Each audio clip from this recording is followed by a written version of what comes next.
Hi there. Thank you for taking the time to watch this session, How to Have a Successful Virtual School Year. My name is Virginia. I am the Information Services Librarian at the Belleville Public Library.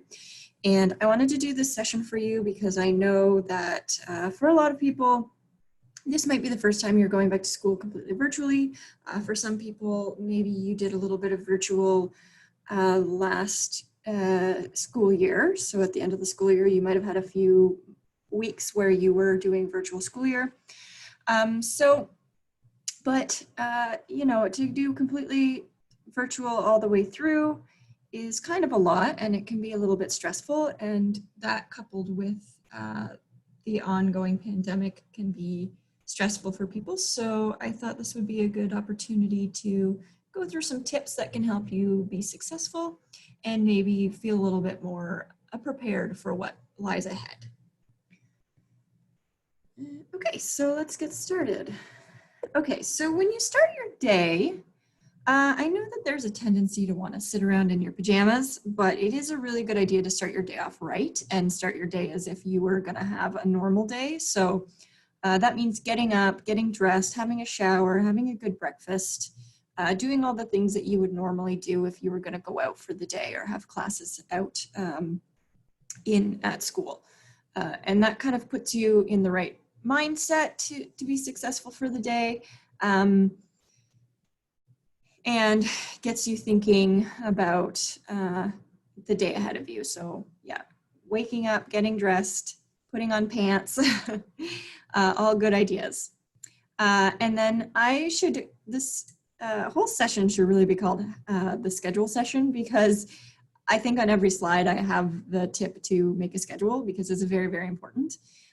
So make a schedule for your day, make a to-do list, and that will help you stay on track so that you stay productive. And for a lot of people, staying productive is going to be the hardest part about being virtual. So you have to be a lot more motivated to be able to succeed virtually, because you don't have those daily reminders of being in class with other people.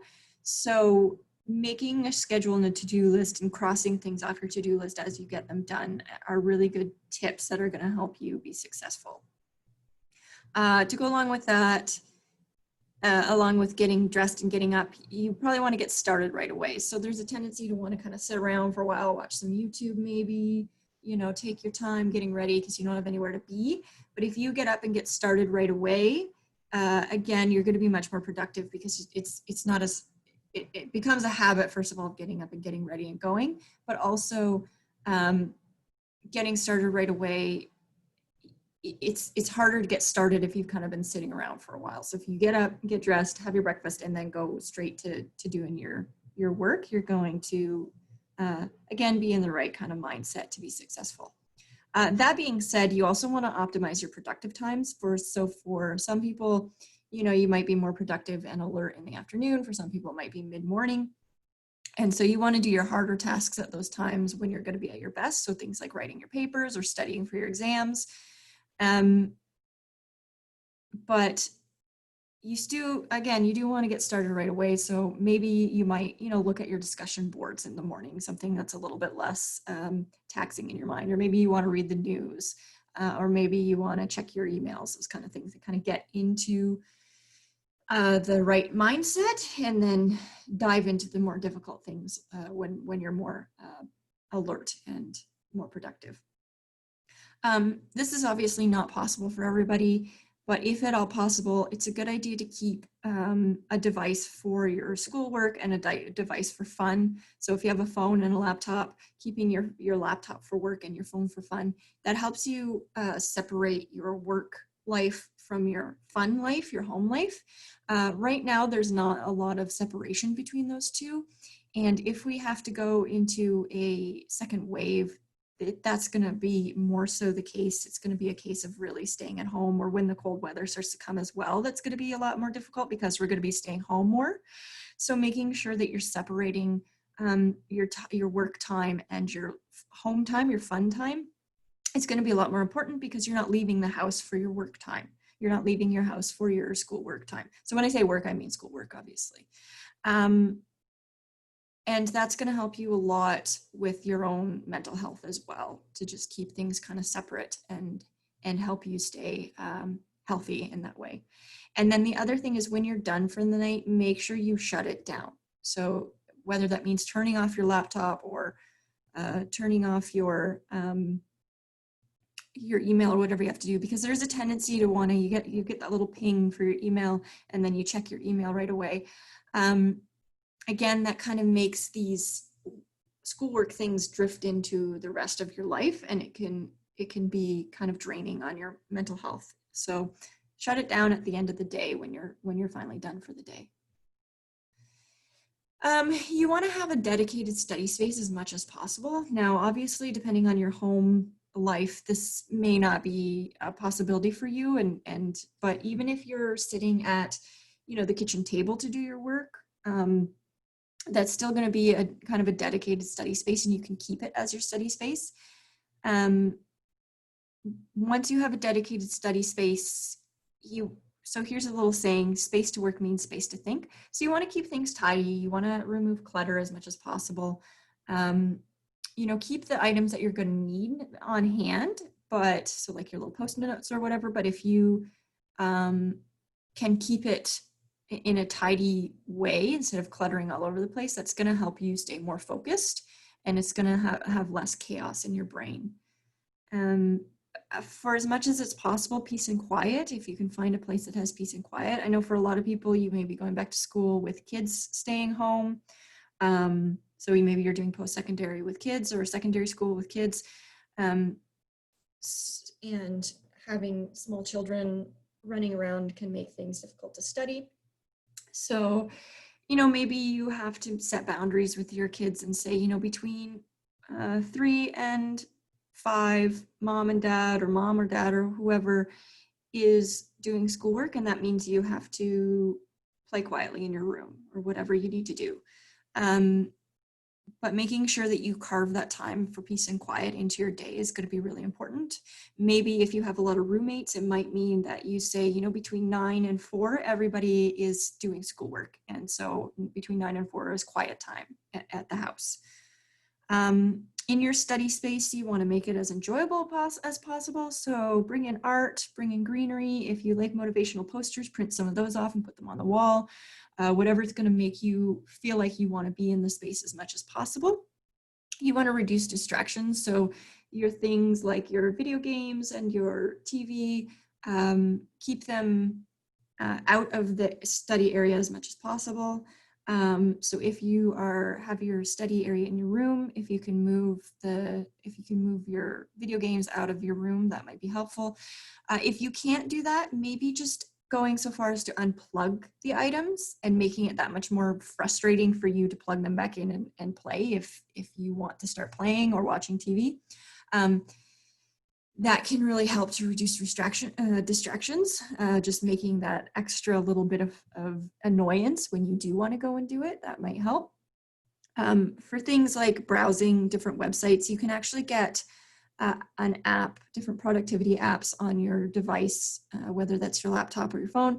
You can actually have them block certain websites so that while you're in your work time, you can't access Instagram or Facebook or whatever.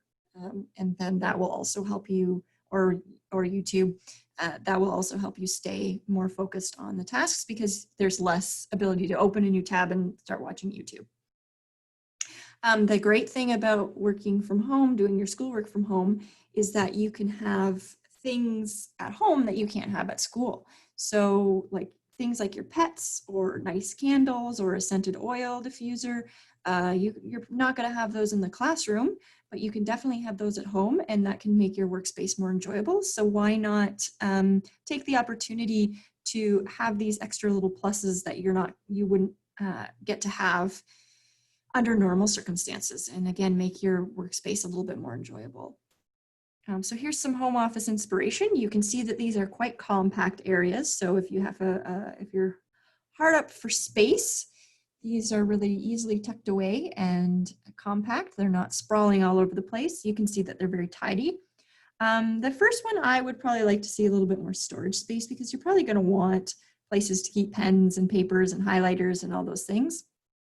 So In that case, I think the first one's maybe a little bit less practical than the second one on the right, but you can see that there's some greenery, there's a nice little poster, there's some personal touches here that makes it a little bit more welcoming and inviting for the person. And then I added this one as well because for some people having a stand-up desk is a lot more ergonomic and a lot more healthy. So you can always get a stand-up desk converter. You might be able to buy one used online, or you can buy one from Amazon or an office supply store for fairly inexpensive. So if you have a desk already or a workspace already and you want to convert that to a standing area, you can do that pretty easily with one of these little guys. Okay, so like I said, staying productive is probably going to be the hardest part for a lot of people, especially if you're used to an in-class environment where you have your teachers or your professors that are encouraging you, that are, you know, a little bit more hands-on.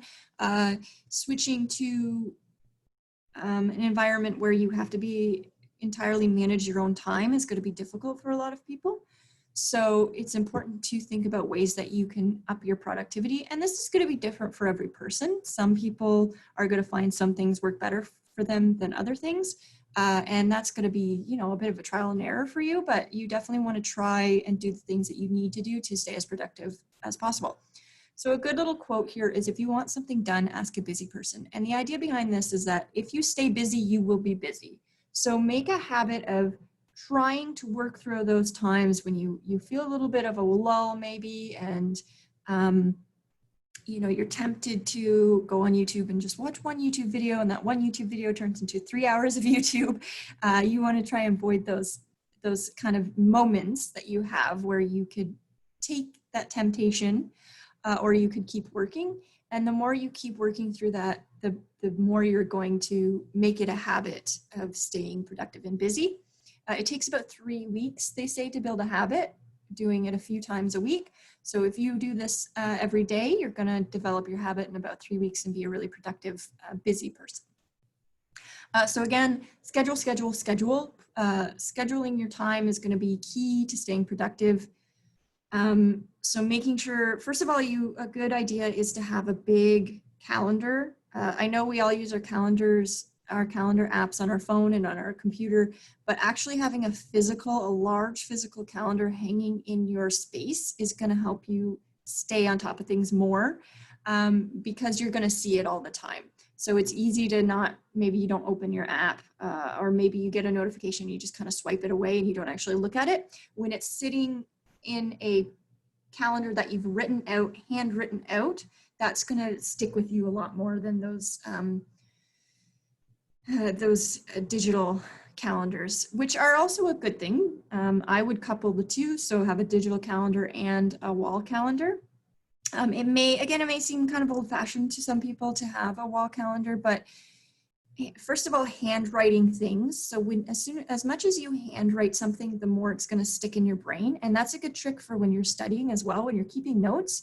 We want to keep notes on our computer, and that is more environmentally friendly because you are using less paper. But when you're handwriting things, you're going to remember it much better. So depending on what your discipline is, that you might find you maybe want to keep handwritten notes more. And having a handwritten calendar is also going to stick with you more. It's going to stick in your brain. And then having that calendar sitting up in your work area where you're going to see it all the time is going to be helpful. So I would suggest either a semester calendar, which you can often get from your university bookstores. You can probably order one online. If not from your university or college bookstore, you can probably order one online from an office supply store or Amazon. But at the very least, a month calendar where you can see the whole month, and then put down your due dates on that calendar. Excuse me. But as much as you can, you know, have a visual reminder that's going to stay out in front of you, that's going to be a big help. So schedule.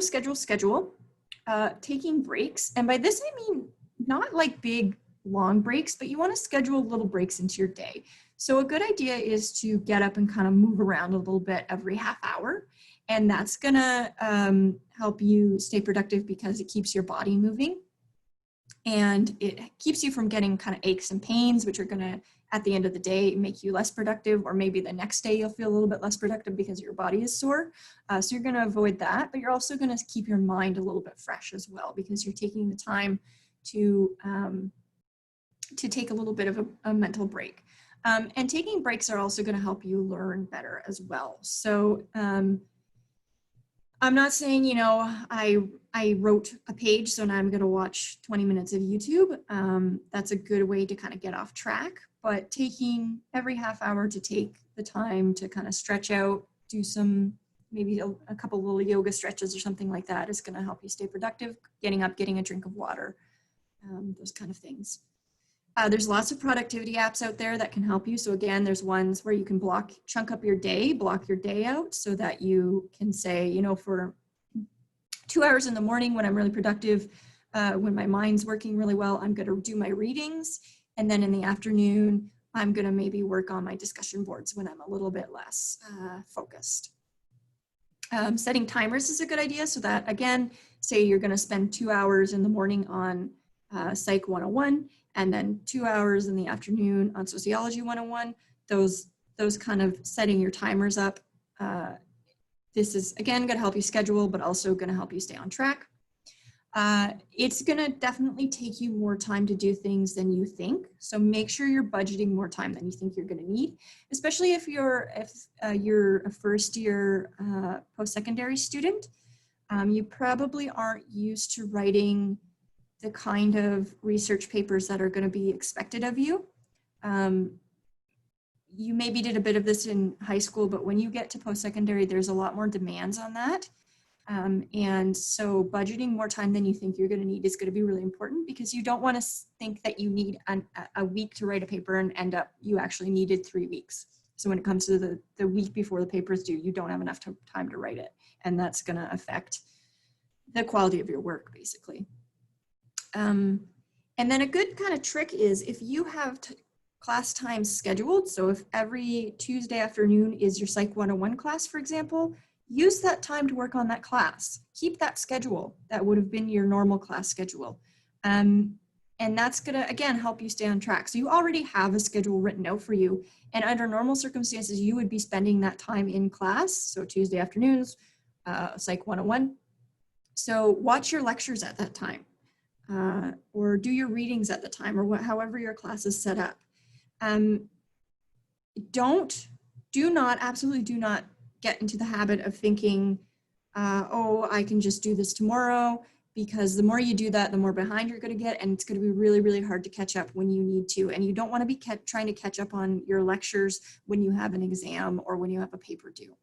I was a TA at McGill. I TA'd for first year classes, and I saw a lot of students not budgeting enough time for their work. So making sure that you're doing that, that's going to be really key to your success. And then for some people, perfectionism is a problem. So that perfectionism can lead to a few different side effects. First of all, it can lead to procrastination. So sometimes if you're a perfectionist, you don't really want to try because you know how much effort it's going to take for you to get it perfect. And then for some other people, you spend more time on a paper or an assignment trying to get it just right than you probably should. So if you're that kind of person, if you're the kind of person who's a perfectionist, maybe a good sort of motto for you would be done is better than perfect. So again, perfectionism can get in the way of your productivity for some people if you're a perfectionist. So finding ways to think around that and work around that is going to maybe be really important for you.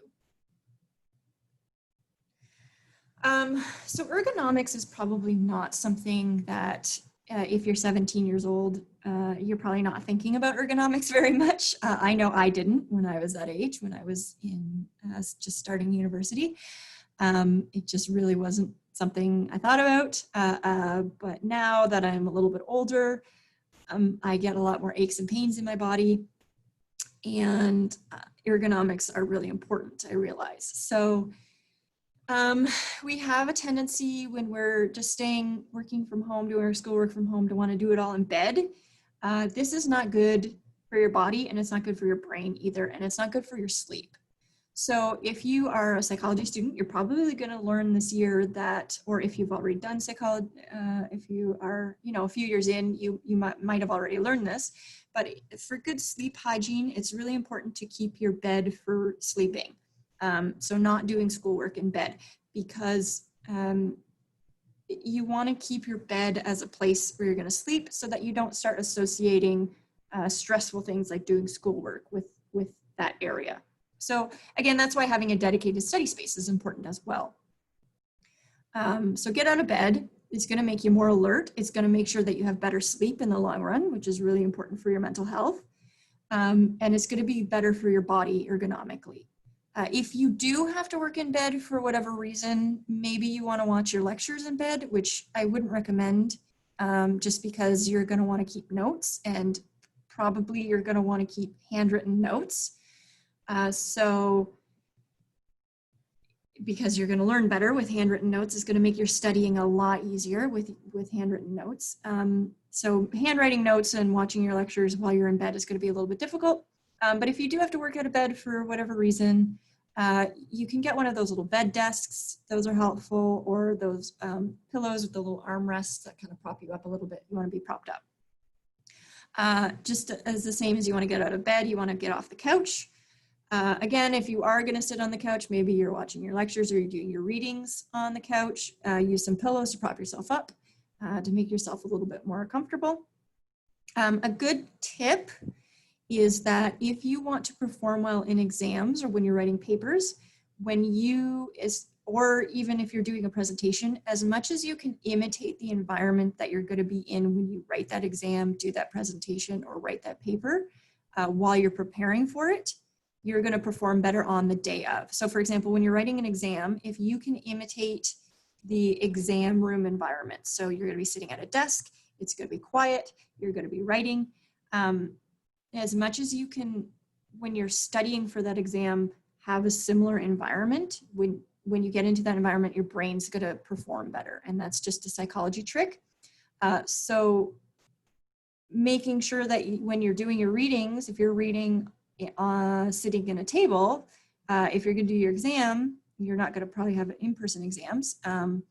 So if you're sitting at a table doing your readings and writing your notes, when you do your exam, if you do it in the exact same place, you're going to perform much better. And that's a great little tip. So again, throughout your day, you want to take little stretch breaks, little micro breaks. So you want to move every half an hour. You can look up different breaks, different stretches you can kind of do at your desk. And again, that's going to help you prevent having as many aches and pains. Using a peripheral keyboard or mouse. So if you have a laptop, laptops really are not made to be ergonomic. I don't think they were really made for long-term use. They were meant to be really quick. I'm going to do a presentation at work. I'm going to bring my laptop and then I'm done. I don't think they're really made to be spent 7 hours a day working on them, but we do that. So to improve the ergonomics of your laptop, again, plug in a peripheral keyboard, plug in a mouse. You can get them for pretty cheap. I'm sure you can find them used online. And that's going to help you set up a more ergonomic workplace. A neat little trick that I found, if you want to try a different location. So I have tried different locations on this list as well. And again, switching up how you're sitting is a good idea. So using an ironing board as a standing desk is always a good tip. You maybe have an ironing board sitting somewhere, maybe you're not using it as much as you should. So why not, why not use it as a desk? So set that up and you can stand and have a standing desk with your ironing board. We also want to, in addition to thinking about the health of our joints and our muscles, we also want to think of the health of our eyes. You want to, so in addition to maybe, straining your eyes, there's issues of potentially getting weaker eyesight depending on what if you have some kind of pre-existing condition. So You want to reduce glare. So you don't want to place your computer either directly in front of or directly behind of a window. So you don't want to have your computer with the window directly behind you. And you don't want to sit your computer with your window directly in front of the computer, so you're facing the window. Both of those situations are going to cause a lot of glare. It's going to be really bright and hard to see your screen. If you don't have the ability to switch that up, if you just don't have the room in your home to make those kind of changes, investing in some good blackout curtains is a good idea, and then turn on the light while you're working so that you have some brightness in there as well. And another good trick is to make, as much as possible, make your screen as bright as the surrounding areas. So if you're working in a dim room with only a little bit of light, turning down the brightness of your screen. If you're working in a bright room with a lot of light, turning up the brightness of your screen is going to help you as well. I know for a lot of young people, you probably think I can see size 10 font perfectly fine. I can see size 11 font perfectly fine, but increasing your font size, whether you need it or not. And I tell everybody this, and I tell people who are older and people who are younger, it doesn't matter. Increasing your font size is really going to help you reduce eye strain, and it's going to help you prevent getting little headaches, little eye strain headaches. It's gonna help you prevent getting dry eyes. If you wear contacts, getting dry eyes is a big risk factor. So you wanna try and prevent that as well. A good trick is the 20-20-20 rule. So every 20 minutes, for 20 seconds, stare 20 feet ahead. So just kind of stare off into the distance for 20 seconds every 20 minutes. And you can couple that with your every half-hour stretches, micro breaks that you're taking. And turn that, and you can set that on your timer with your productivity app. Reducing blue light is also going to be really helpful to prevent eye strain. So there's a bunch of apps you can use for that. Windows has night light, but there's also Flux that you can use as well. And that's also going to prevent eye strain. Another good little trick, if you are feeling a little bit of eye strain, is to rub your hands together really quickly until they warm up, and then put them over your eyes. And the warmth is going to be a little bit soothing on your eyes as well if you're having some eye strain. So here is how you should be sitting at a desk. You want your monitor about arm's length away. Now, if you're someone like me who has poor eyesight, that may not be possible. In which case, doing things like increasing your font size as much as possible, if that helps you. Maybe if you have to use a magnifier, that might be helpful as well. There's inbuilt magnifiers, or even screen voiceover. Voice text is useful as well. You want to keep your wrist straight, your hands at or below elbow level. So you want to be at 90 degrees or wider at the arm, at the elbow. You want to adjust your chair height so your knees are level with hips. And if your feet don't reach the ground, maybe you have a tall chair or short legs, using something to prop up your feet as well is going to be helpful. And here's an example of, I thought this was really good. So on the left, you see how a laptop makes us sit. So you can see it's not very ergonomic. He's slouched over, his back is not in alignment with his neck. On the right side, he's done some little quick fixes to make it a little bit better. So he has that little laptop holder. You can get those for fairly cheap. It's propped up on books so that it's the right height. So he's staring straight ahead instead of down. And that's the big thing with laptops. Because of the way that they're made, you always end up staring down at your screen rather than straight ahead. So you want to stare straight ahead as much as possible. And he's using a peripheral keyboard and mouse as well plugged in. So you can see he's nice and ergonomically aligned, and that's what you want to strive for. Okay, so self-care is really going to be important in the coming months. In addition to maybe not having as many social outlets as you normally would have, especially when it starts to get colder and we have to spend more time inside. So you have the pandemic, you have the you have working from home or your schoolwork from home. Maybe you're also working, doing like professional work from home. So you don't have as many social outlets. You don't have as many opportunities to do fun things. And that may become more so in the coming months as it gets colder and we spend more time inside. So some good tricks for self-care. And this is the case too, like even if you were going to school in person, first year of college and university is a very difficult transition for a lot of people. And there is a lot of stress and mental health issues associated with that. That's just been proven to be a fact.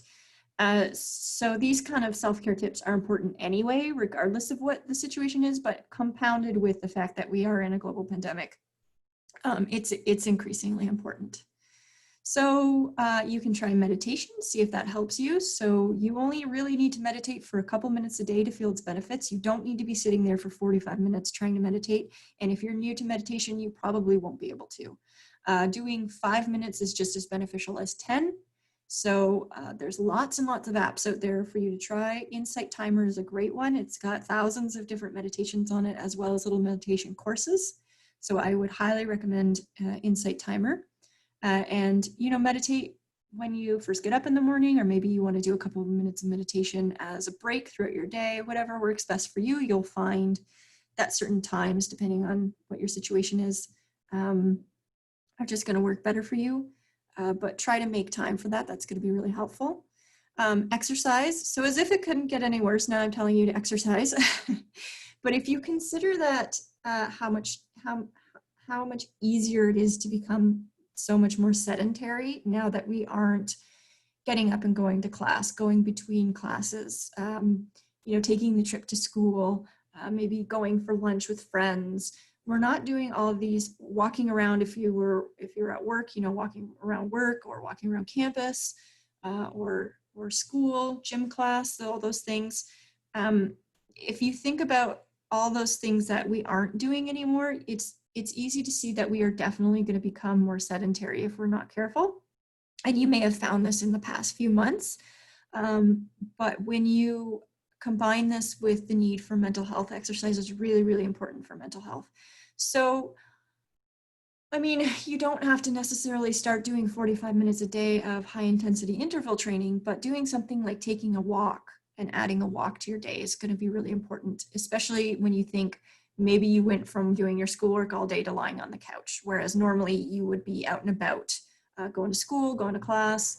You don't have that anymore. So it's easy, again, it's really easy to become a lot more sedentary. So it's really important for mental health to just take the time to move your body and get it going. Spending time on hobbies is really important as well. I know when you're a student, I totally understand this because I was a student for a very long time. I have 8 years post-secondary, so I totally understand this. I paid for it all myself.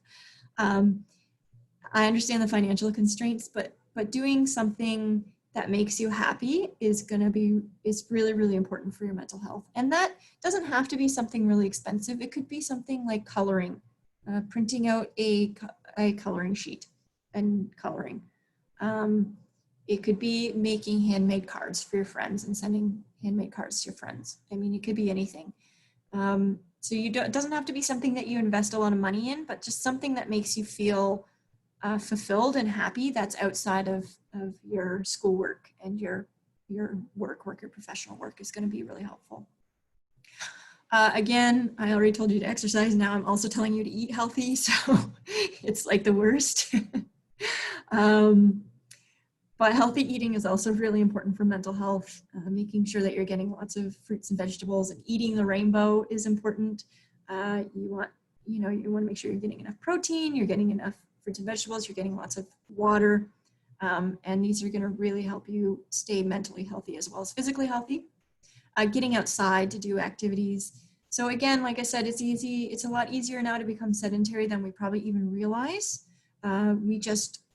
For a lot of us, and especially if you're going to school in the fall, you're just not going to be as active as you normally would be. And that's just unfortunately probably what's going to happen. So making sure you're getting outside, taking a walk, going for a bike ride, building a snowman when it snows, just doing some of these things. And it's free to get outside, so that's always a great thing when you're a student. I already talked about staying hydrated. That's really important. Getting sleep is really important. So I talked about keeping your bed as a place to sleep. So making sure you're using good sleep hygiene, going to the bed at the same time every day, setting a timer, getting up with your alarm. Those are really important to make sure you have good sleep hygiene. Practicing mindfulness. So this comes with meditation, but there's other different mindfulness tricks you can use. So if you're interested in that, you can look up a little bit more about that. It's a good idea to have an end of day ritual. Excuse me.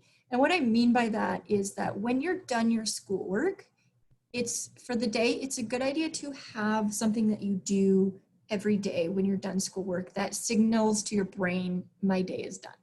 And this is a good trick when you're working full time as well.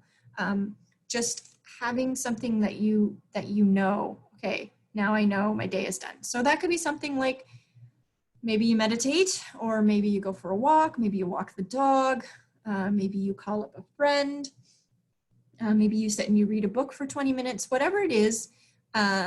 Just having that thing that you do every day at the end of the day is going to be really key to, again, signaling to your brain that it's time to turn off and I can relax now. Again, getting up and getting dressed in the morning, really important. I know we want to sit around in our pajama pants, but I think if you do that for a few days at a time, you're going to find that you maybe aren't as alert or as happy as you would normally be. So even if you get dressed maybe half the time, that's going to make you feel a lot better. And spending time with loved ones as much as you can. So whether that's friends or family that are in your bubble, or your pets, calling people up on Zoom, having FaceTime, whatever you need to do, but spending time with people you love is really important. Okay, some good study tips. So maybe you want to start a bubble study group. So maybe you have a few people in your bubble that you're going to study with. Maybe, those people in your bubble aren't taking the same classes as you, but perhaps you get together and study every Tuesday afternoon at each other's houses. And maybe you're both doing different classes, but just having somebody to be kind of accountable with is helpful. Again, staying on schedule. So I can't emphasize scheduling enough, but staying on schedule is going to be really important. So make sure you make that schedule and you cross stuff off as you do it.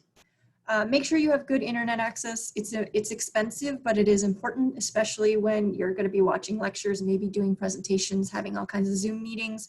I can tell you, if you don't have very good internet access, if you have to have Zoom meetings with your professors, it's going to be really difficult if your internet access isn't great. So it is important to shell out that little extra amount for good internet access.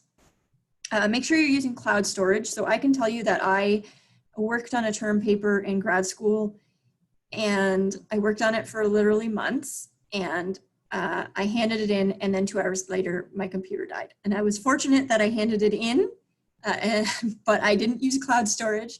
And if I hadn't already handed it in, it would have been an absolute disaster. So cloud storage, you're probably already doing it anyway, but making sure you're storing your stuff on Google Drive or whatever you have to do. Making a study plan. So be Hermione Granger, make a study plan.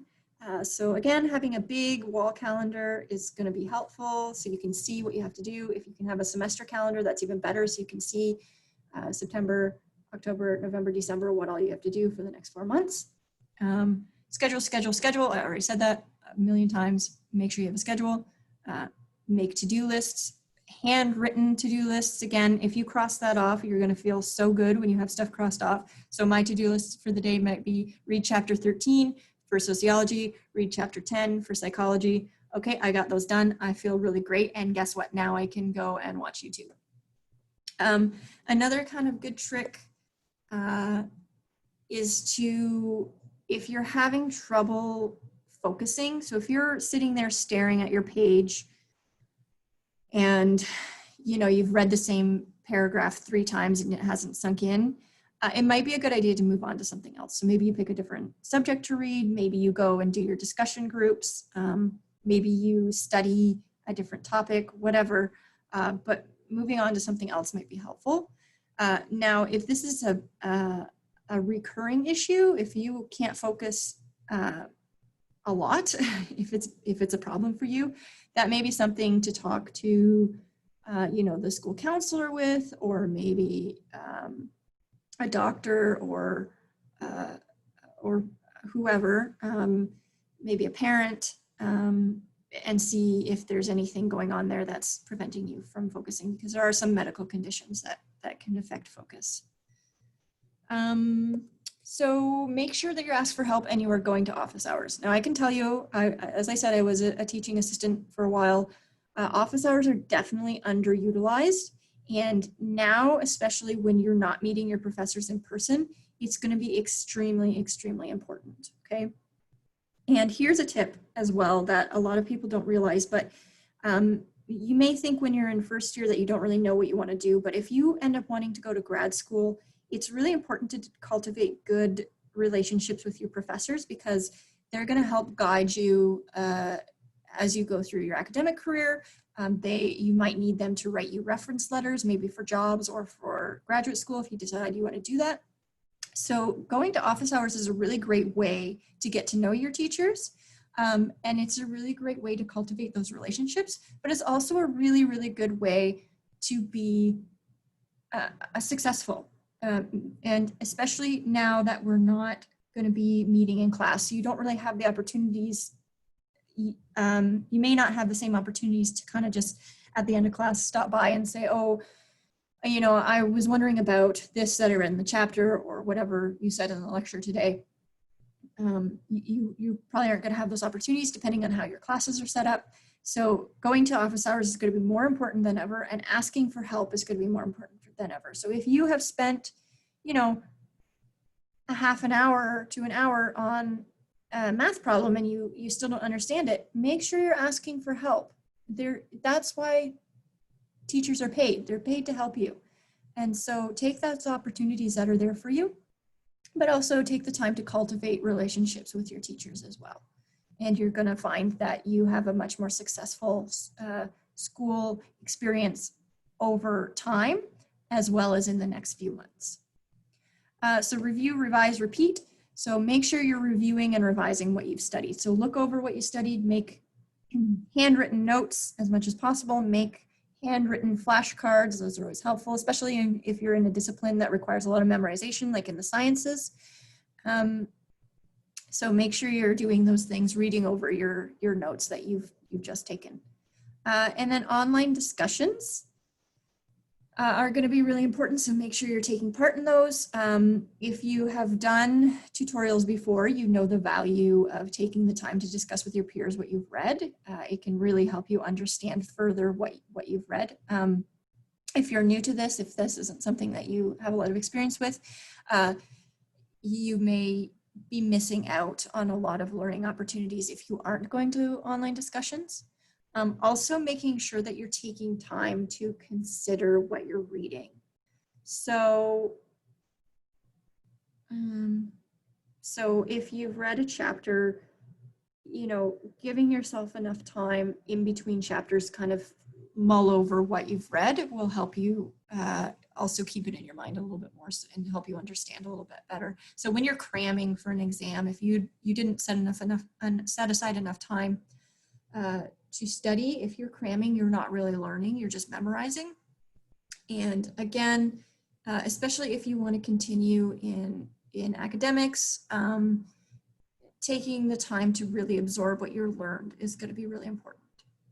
Okay, so how do you stay motivated? So productivity is great, but also motivation is important as well. So how do you keep wanting to do your work? So setting goals, small attainable goals for each class. You can use a spreadsheet to keep track of your progress, or you can handwrite it, whatever works best for you. But something like on every Tuesday, I'm going to read one chapter in this textbook. Or every Monday, I spend an hour doing my discussion groups online, whatever you need to do. So small attainable goals, make sure you're checking them off, and that's going to help you feel really, really motivated, because you're seeing that you're actually progressing and you're doing the things that you wanted to do. Again, schedules are going to help you stay motivated, because you have to, what you have to get done. Again, taking breaks helps you learn. So I already said that.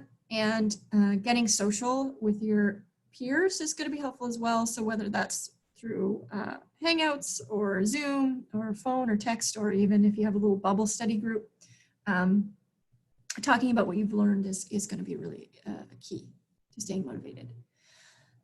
For me, I find discussing or explaining what I've learned is very, very helpful. So saying in my own words what I understand about what I've just read has been very, very helpful for me. And so it helps you make connections with your own life as well. So if you have a parent or a friend or a spouse or your pet even, you say, you know, can I just explain what I just read to you for 10 minutes and just tell you what I've read? That's going to really, really help you. It's going to help you really learn what you're learning. Again, self-care is really key to motivation. So if you are having a little bit of a drag in your mental health, you're probably not going to be as motivated. So making sure that you're upping, kind of putting gas in the gas tank that you need to stay mentally healthy is going to help you stay motivated. Giving yourself little rewards. So maybe you just finished a really difficult chapter, so you watch one episode of a show. Don't let yourself become sucked in to the binge watching vortex. Maybe you want to take a break. Maybe you want to eat a healthy snack. Or maybe you say, you know, I had a bad week, I'm going to have an ice cream cone. Excuse me, whatever you need to do, but rewarding yourself is really important as well. And then the final thing is find your why. So this is a good motivational tactic no matter what you're doing, whether that's wanting to work out, whether that's wanting to eat healthy, or that's wanting to succeed in school. So finding your why. So why are you taking this course? What are you hoping to accomplish with this course? What are your long-term goals? So maybe you want to be a pilot, or maybe you want to be a paramedic, or maybe you want to be a therapist. Whatever your goal is, think about that goal, and that's going to keep you on track as well. And maybe you want to make like a little motivational collage. So maybe there's people that make you feel motivated. Maybe there's people in that professional field that you really look up to. Maybe you want to make a collage with some famous people that you admire on there as well. That could be a good idea, and that could maybe be a little hobby for you as well. So finally, some helpful apps. So some productivity apps that can help you stay productive. One called Productive. There's also Be Focused. For meditation, there's UCLA Mindful and Insight Timer. Both of those are really great. For exercise, I really recommend Nike Training Club. You can make little plans. So you can make a 4-week plan. If you're more of a running person, you can do Zombies Run. If any kind of physical activity seems not fun to you at all, you can try the Participation app, which can help you stay motivated. And it encourages every kind of physical activity. So, you know, just going out for a walk with your dog, cleaning the house, vacuuming, whatever that all counts as physical activity. And that's great too. Just being active is really important. And then for reducing blue light, so Windows 10 Night Light, there's also F-Lux and G-Lux that you can try as well. Okay, so that's it for me. I hope that you found this presentation helpful. I hope it helps you succeed. Best of luck in the coming school year. I know that it's a little bit uncertain for a lot of people, but I know that if you try your best, you will definitely reach success. So all the best, stay safe, and have a great day. Thanks very much. Bye.